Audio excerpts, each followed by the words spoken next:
השם הוא אבא טוב והוא תמיד מתפאר בי, רואה בי רק את הנקודות הטובות, רואה שאני רוצה להיות טוב רק לא יוצא לי, חסרות לי כולה כמה תפילות.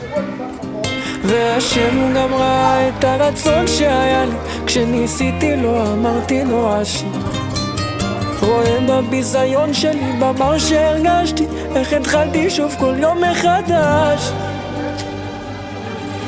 והשם יתברך תמיד אוהב אותי, ותמיד יהיה לי רק טוב. השם יתברך תמיד אוהב אותי,